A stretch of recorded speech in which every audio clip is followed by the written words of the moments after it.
ada tertulis, basuhlah dulu tangan, kaki, dan mukamu jika engkau hendak sujud dan berdoa kepadaku. Lo diwaca lo Pak, sing kon basuh tangan, kaki, dan muka. Ora ono silet kok. Suami saya tambah ngamuk Bu. Dia manggil anak-anak saya punya anak 3 orang cewek Bu, dipanggil. Sini, lihat, mamamu ini lagi gila, dia itu lagi kerasukan setan, kamu jangan pada ikut-ikutan ya. Betul, anak saya yang nomor 1 marah. Dia bilang gini, Mama, aku tidak suka ya Mama jadi orang Islam. Saya tanya, kenapa? Ma, orang Islam itu orang jahat, Ma. Kok kamu tahu orang Islam orang jahat? Ma, apa Mama nggak lihat Syekh Puji tukang kawin sama anak kecil? Itu kan jahat. Itu orang Islam, Ma. Mama tahu teroris yang suka ngebom gereja itu juga orang Islam, Ma. Aku nggak mau nanti Mama jadi jahat. Itu kata anak saya, Bu. Saya tidak marah karena memang itu yang terjadi Islam di Indonesia sebagian besar seperti itu, Bu.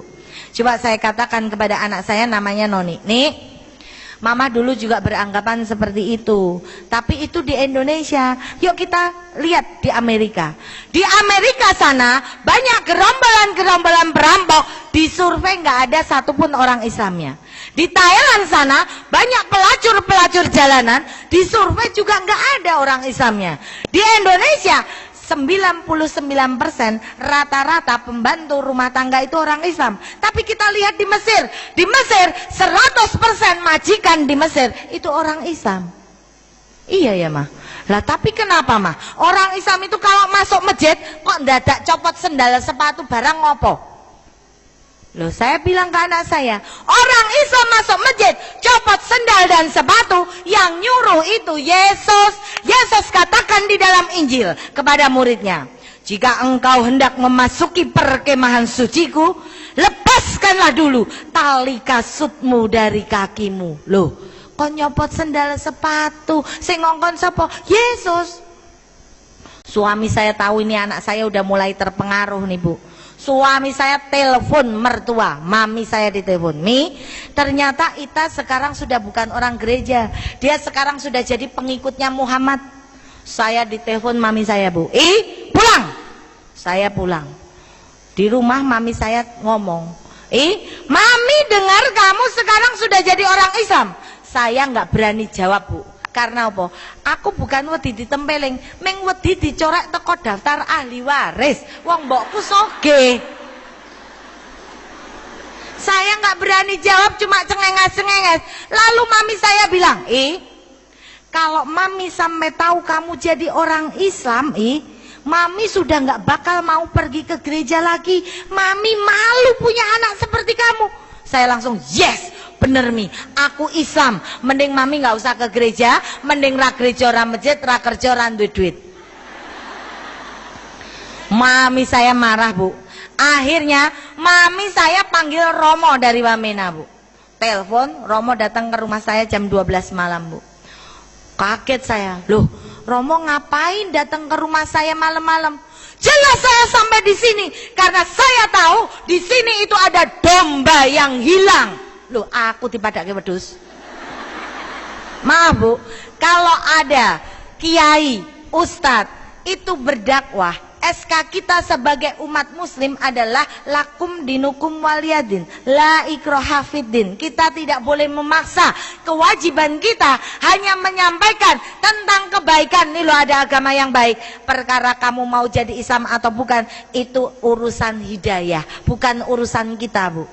Tapi maaf, kalau ada pendeta, pastor, khotbah, SK mereka ada di Matius. Di dalam Matius ada tertulis, pergilah ke seluruh dunia, carilah domba yang sesat dan baptislah dia demi nama Bapa, Putra dan Roh Kudus. Jadi kewajiban untuk membaptis domba yang sesat. Siapa domba yang sesat? Kita-kita yang tidak mengakui Yesus Kristus sebagai Tuhan.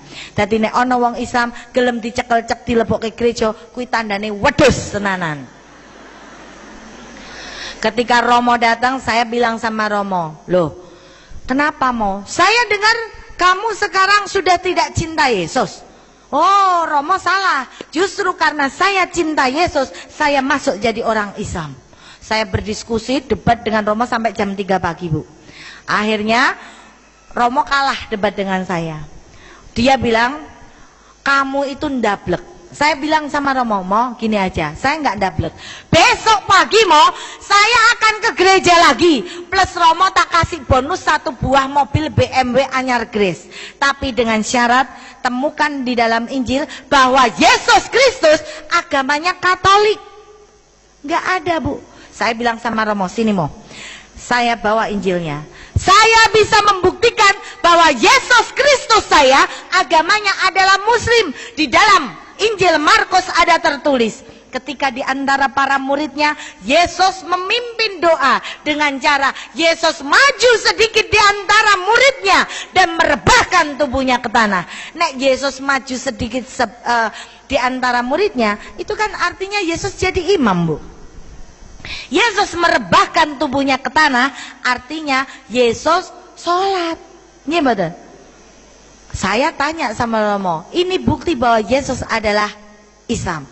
Lah saya tanya lagi, Mo, kenapa di Masjidil Aqsa itu kok untuk rebutan orang Islam sama orang Nasrani? Apa jawab Romo? Jelas, karena nanti pada akhir zaman tabut perjanjian akan terbuka di situ dan Yesus berdoa di situ. Loh, nek Yesus berdoa di Masjidil Aqsa, itu berarti Yesus agamanya apa? Islam. Ini dibantah sama Romo. Romo bilang, ya nggak bisa. Di Palestina sana semua bentuk rumah memang seperti masjid. Saya ngomong, lah tapi kenapa namanya Masjidil bukan Gerejadil? Romo kalah, Bu, ngomong sama saya. Akhirnya Romo pulang dengan sejuta kekecewaan karena tidak berhasil menemukan domba yang sesat. Ketemune wedhus sing pinter. Akhirnya Romo pulang. Nah, saya saking senengnya beribadah jadi wong Islam, Bu. Tidak ada satu orang pun yang mampu menghalangi saya untuk beribadah secara Islam. Saya bebas menggunakan jilbab. Nggak ada yang berani melarang saya, karena debat sama saya pun nggak menang.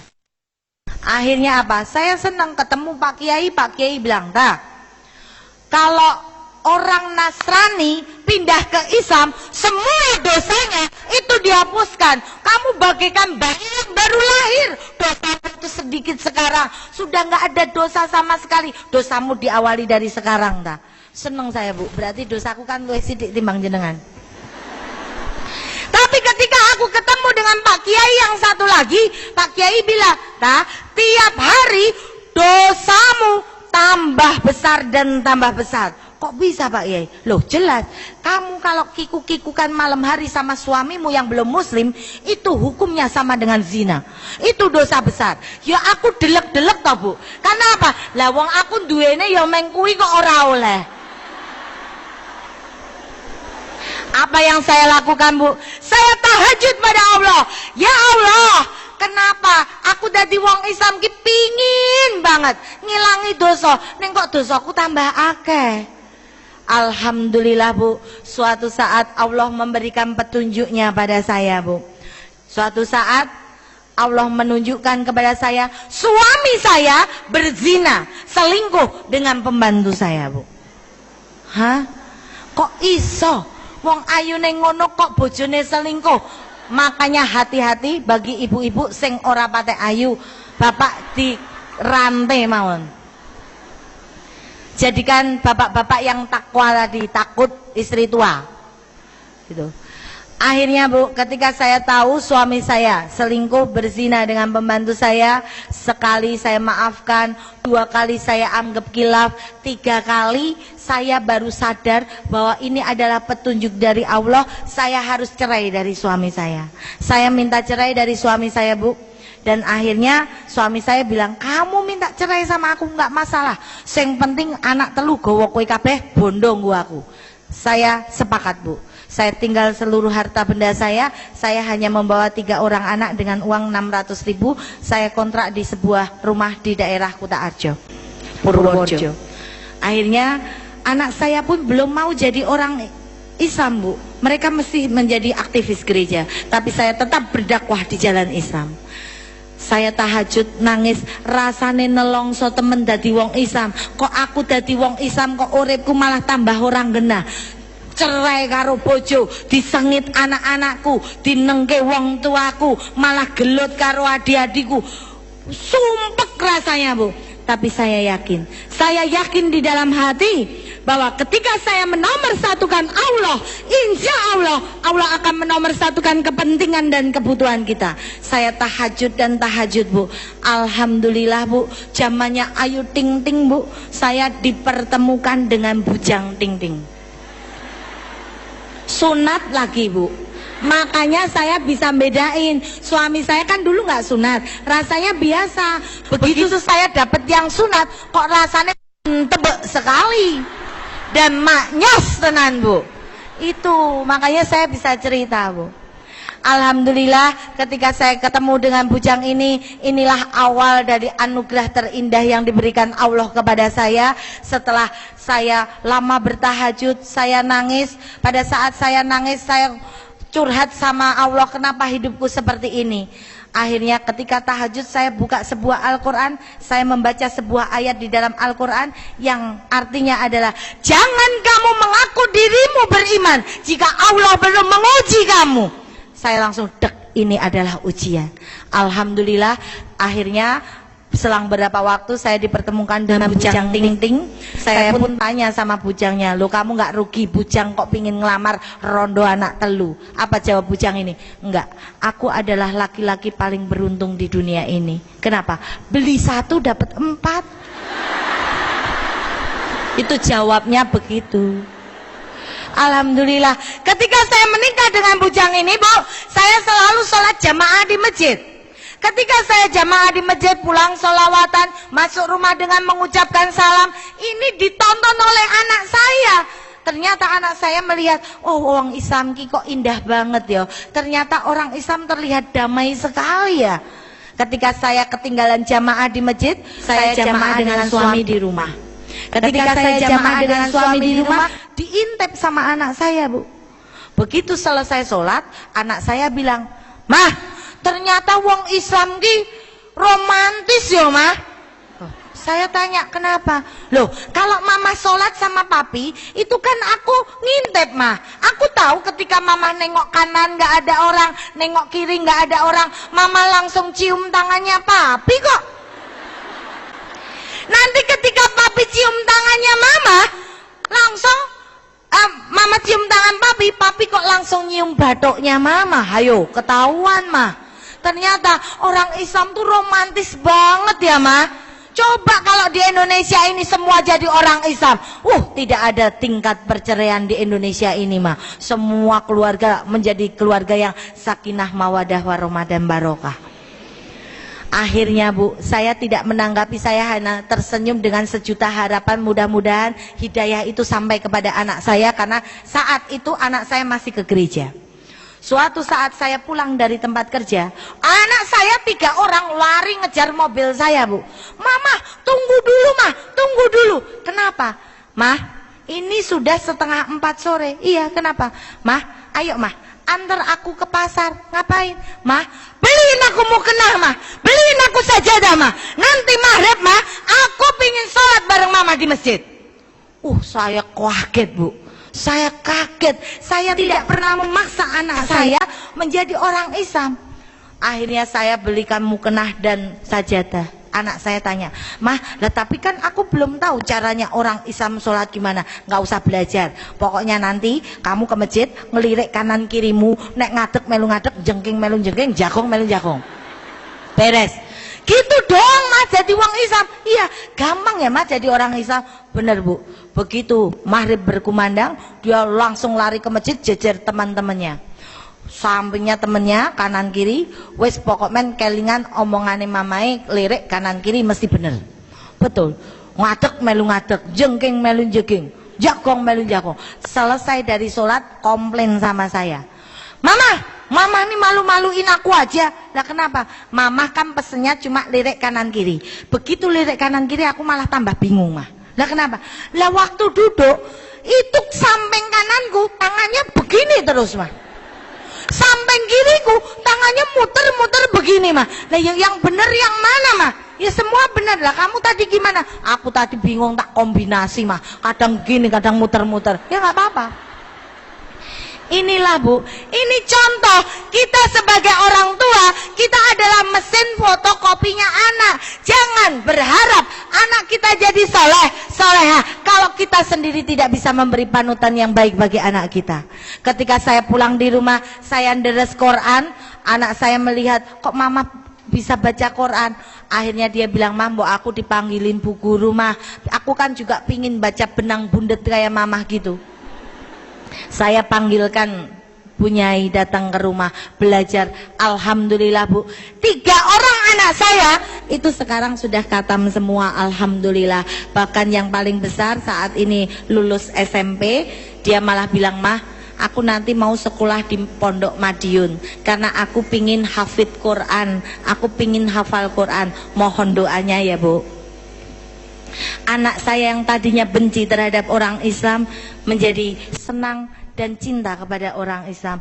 Itulah kita. Kita tidak perlu memaksa, ora perlu jotosi balane dewe Bu. Yang penting kita tetap berdakwah bahwa Islam adalah yang baik dan benar. Saya yakin semua yang ada di sini adalah orang-orang Islam toh Bu. Nabinya siapa Bu? Nabi Muhammad. Lah, Ibu dulu milih nabinya dulu apa agamanya dulu, Bu? Kalau dulu aku kan milih nabinya dulu, wong ganteng, Bu. Jenengan milih agamanya dulu yang baik atau nabinya yang ganteng, Bu? Hah? Nabi? Agama? Oh, Bu, berarti yang jawab agama nggak pernah baca Quran. Di dalam Quran Ali Imran 31 dikatakan, "Kulin kuntum tuhibbunallah fatabi'uni yuhibbukumullah wa yaghfir lakum dzunubakum wallahu ghafurur rahim." Apa artinya Bu? Embo. Katanya ibu-ibu senangnya lagu Tombo Hati. Tombo Hati gimana Bu? Tombo hatiku 5 perkarane, gitu Bu. Kaping pisan maca Quran samaknane, gitu Bu lagunya. Benar Bu? Lah udah belum Bu?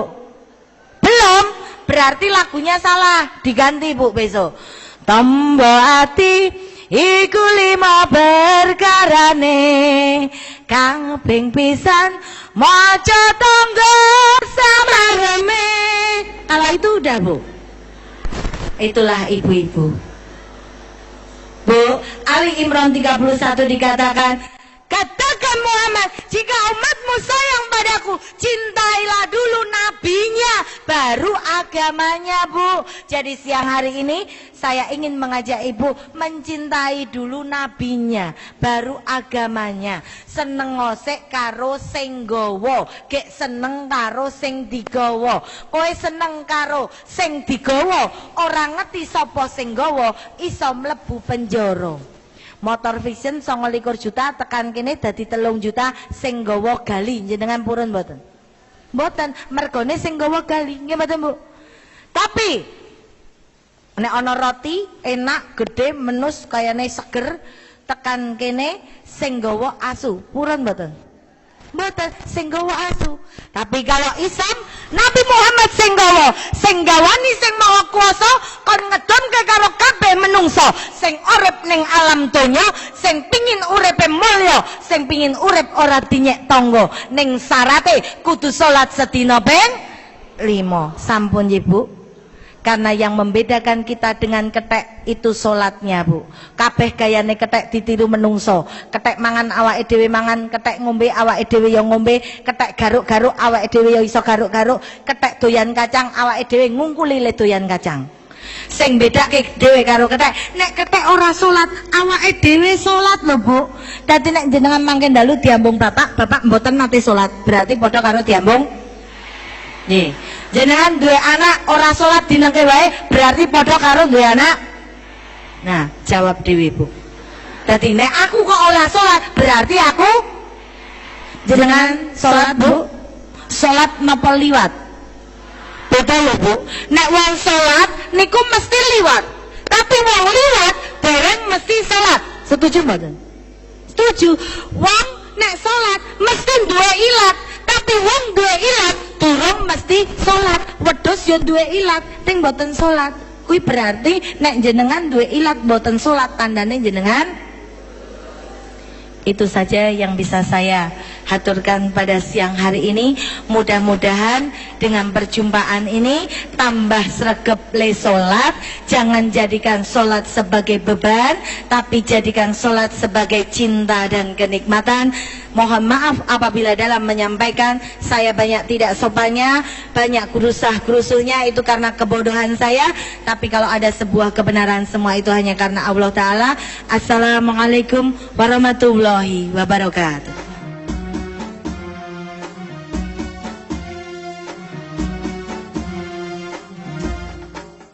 Ya Allah biha, ya Allah biha, ya Allah bi husnil khatimah, ya Allah biha, ya Allah biha, ya Allah bi husnil khatimah, ya Allah biha, ya Allah biha, ya Allah biha, ya Allah biha, ya Allah bi husnil khatimah, ya Allah bi husnil khatimah.